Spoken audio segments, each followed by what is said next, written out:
Hello and welcome to the special edition of Sweet 16, an open look on EuroLeague basketball. And yes, it has been a EuroLeague day last night. It's going to be EuroLeague day today, and tomorrow and the day after tomorrow.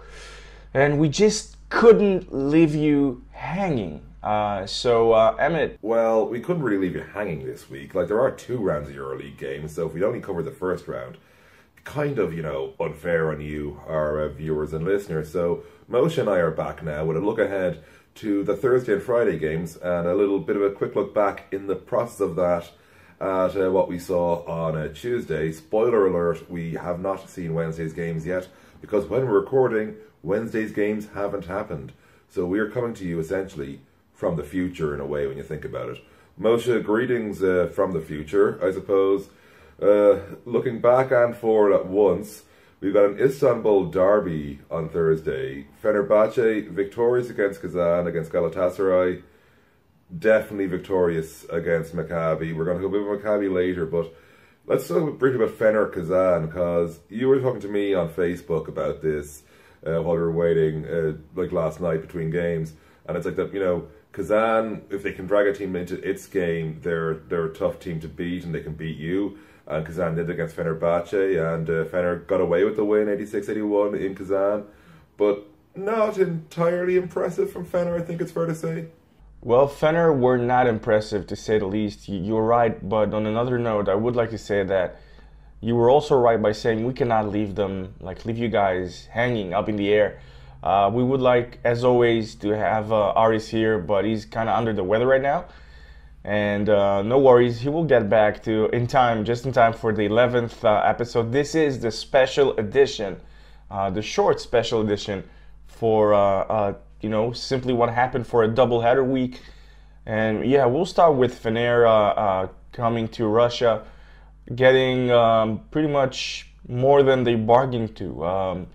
It looked like Obradovic came ready, as always. He had his game plan, and you saw that Keith Langford was treated like he was the MVP in one of the most prestigious nightclubs. Wherever he goes, 2 guys with him. It's like whenever he's getting the pass, no open looks, no open passing lane, no open penetration lane, nothing. And that kept him off the game pretty much offensively for most of the first half until he found his rhythm. And, he made some big shots afterwards.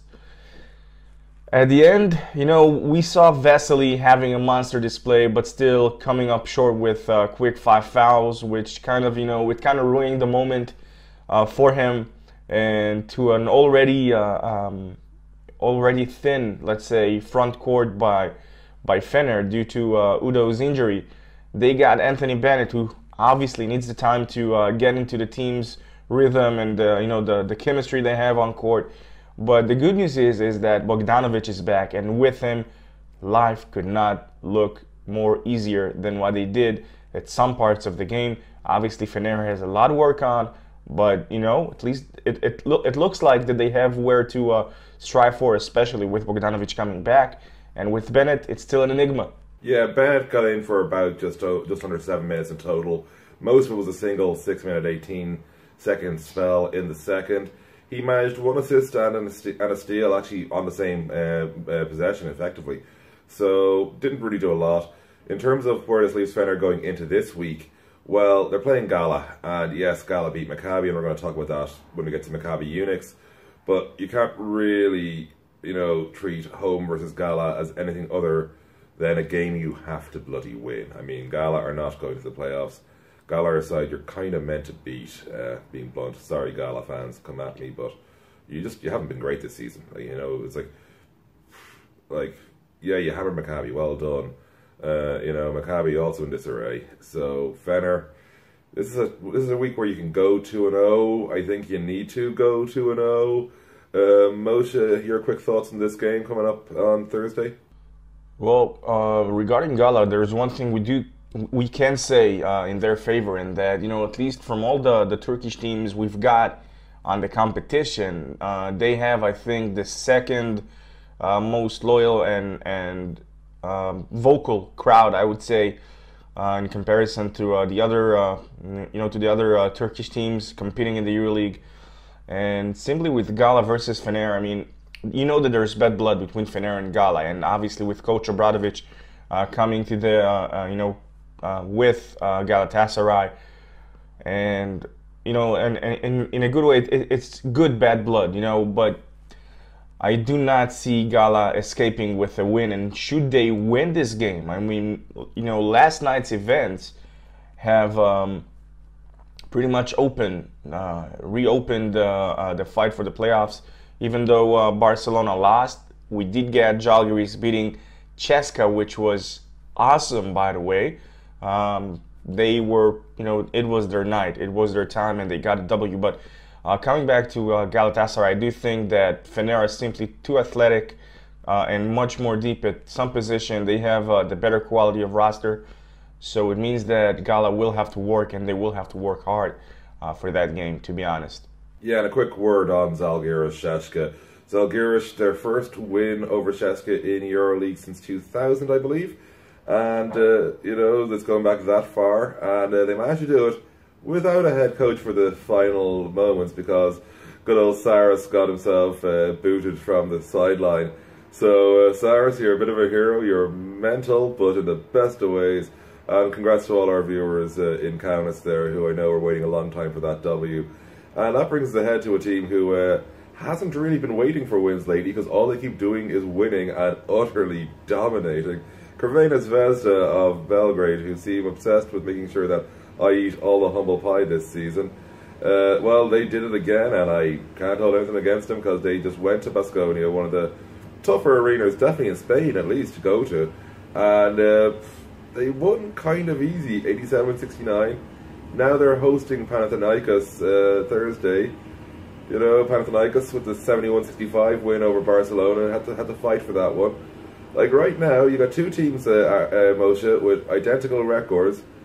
One's at home, and they look a whole lot stronger. And well, you wouldn't have expected Zvezda to be the ones looking this much stronger than Panathinaikos at this point of the season. Well, I'm going to do something that you and I haven't done before, and I think that it is the best of things that you and I getting the chance to discuss Zvezda again, especially with our very well-known past with them. Obviously, we were impressed throughout the season, and a quick word about what happened last night at the Fernando Buesa Arena. I think, first of all, that is pretty much the second home loss for Baskonia, which is as impressive, I think, for itself. Besides that, Baskonia were very much, their home was very much as close as it is to be a fortress. And all of a sudden, you see Crvena Zvezda coming motivated, coming ready. And when I'm saying ready, I mean, you have to understand that it looked like during the game that they knew exactly, it looked like they knew exactly what they wanted. They knew exactly how they were going to get it. And we talked about, Dankovic being missing on the Red Star side, and Toko Shengela being absent on Baskonia's side. And, we all agreed that the Dankovic absence would be a bit more, I don't want to say important, because every player is important, but in terms of roster depth, it was obviously a bigger problem for Zvezda. But Coach Radonjic, I mean, come on. His team is ready for a fight wherever and whenever they come. It's like they are almost never unprepared. There's nothing you can throw at them that they will not know how to respond. Yeah, and like Radonjic, he's at the moment for me walking comfortably the Coach of the Year competition. For me, it's not a contest. It's like, his award to lose, and we still have, at the time of recording, was it 11 games to go for everybody? Yeah, it's 11 games left, minimum for everybody in the regular season. So over a third of the season, and I really can't see anyone catching Dejan Radonjic for the Coach of the Year. That's just how ridiculous this has been with Zvezda. They're 11-8. They're 5th in the standings provisionally. After obviously we have to wait to see how the games tonight, Wednesday night go from the past into the future, yada yada, go to decide that. And right now, this is a team that's a game outside of home court advantage in the postseason. That's the dreamland we're in. Now, obviously, long way to go yet, But you see them hosting Panathinaikos, you got to go, like, Panathinaikos are a really good basketball team, and I'm not confident of them on the road against a side with not even close to their budget. That's incredible. So I'm going to do the crazy thing. I'm going to say... Actually, I'm going to say Panathinaikos again because I get in trouble in Belgrade. I'm actually stuck picking Zvezda, so Panathinaikos. You know, I have my mind set on what I think is going to happen, and with emphasis on what I think is going to happen. And, you know, just because of that, I would like Aris to be here because he usually gets it done. He nails this one, these games. But, you know, take a look at the standings. Like you said, Zvezda are in the 5th place. And they are just one game away. You know, they are one game away from being with the home court advantage. And I do not know a team would be that eager to come to the Combank Arena or the Belgrade Arena, if you want, you know, for a best-of-5 series when, you know, when they are having the home court disadvantage. And, you know, it is as hard as it is to play against Red Star. You can imagine how tough it's going to be, how much harder it's going to be when you're going to play against them in the playoffs, you know, versus tens of thousands of fans in Belgrade. It's going to be crazy. It's like, we both know, and you know, if Aris was here, would probably agree that either way, like each game that you're coming there, you're the underdog. So every playoff series that's going to be involved with Red Star, we would like to see it going to a game 5. But should this, you know, playoff series have an advantage, a home court advantage for Zvezda, you know, I do not envy their opponents. I do not envy them at all. And with Panathinaikos, you know, I saw them play also last night. I was fortunate enough to catch like all 5 games, most of them, because, you know, simply I had a time and I wanted to. You know me, I love basketball, and with Panathinaikos, it looked like if you were, you know, you were mentioning a hot mess when you talked about Barcelona, Anadolu, you know, in the last game day.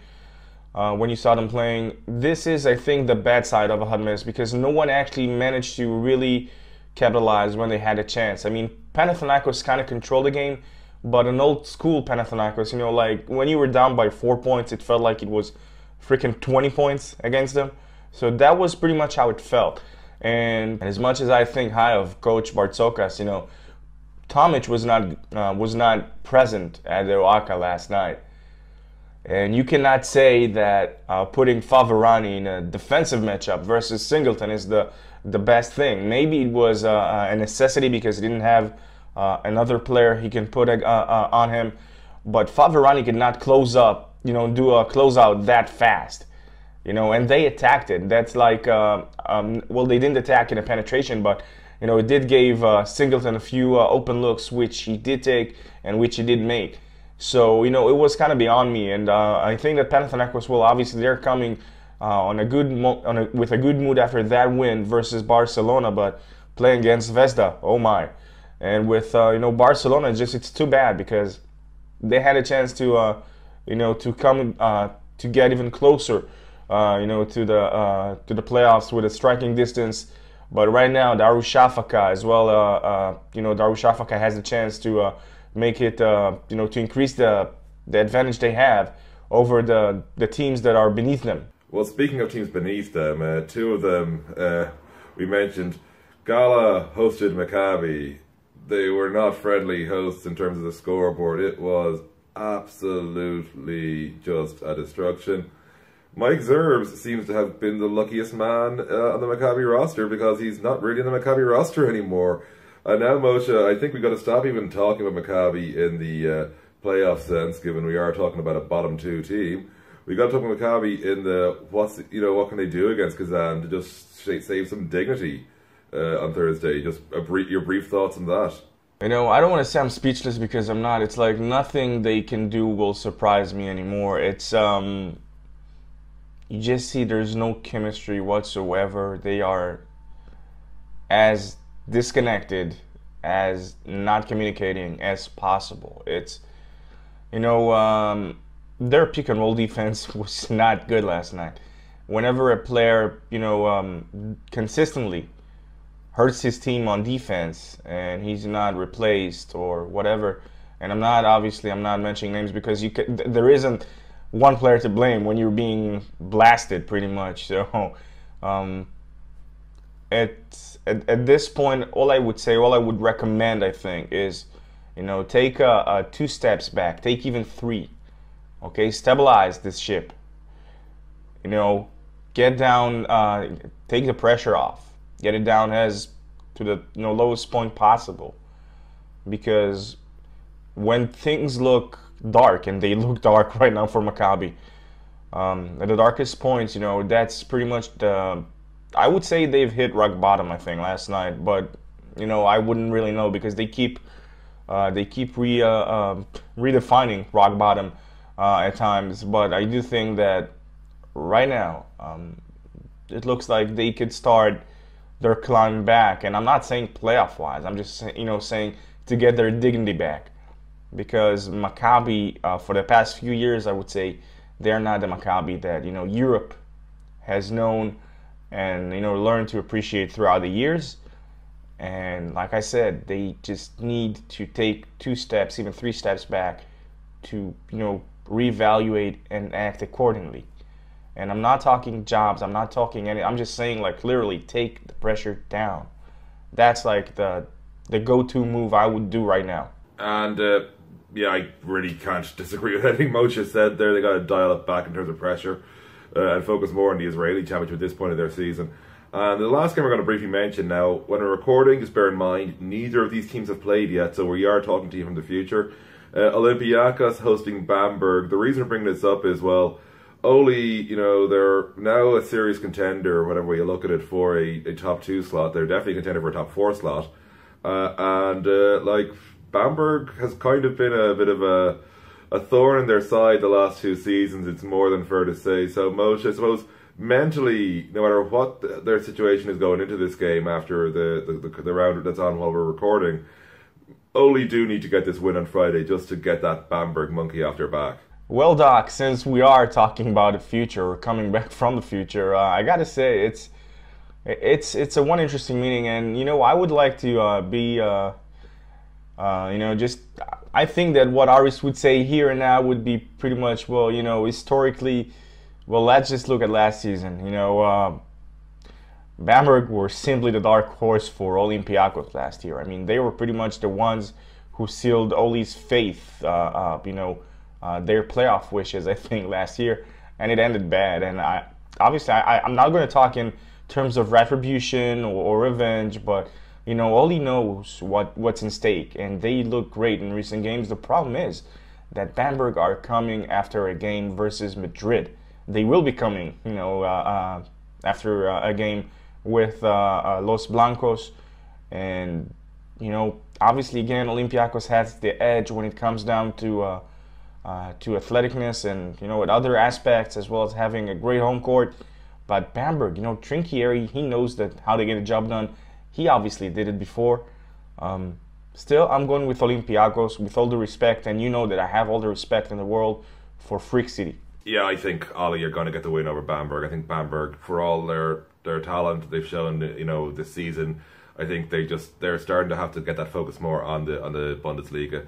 And of course, 2 other games I have a very quick look at before we disappear, because we are under comical time pressure at this point. We have Barcelona hosting Baskonia, and Dachka hosting Zalgiris. I suppose start off briefly with Dachka and Zalgiris, because of course Dachka haven't played their first game of the week yet by the time we're recording this, but Zalgiris definitely go to Istanbul with confidence, Moshe. Well, they do, and I think that even though Dachka has, I think, a complete advantage in every position possible, whether it's for athleticness, they have in pretty much positions, throughout positions 1 and 4, and whether it's the big man with Ante Žižić that's gonna do whatever he wants.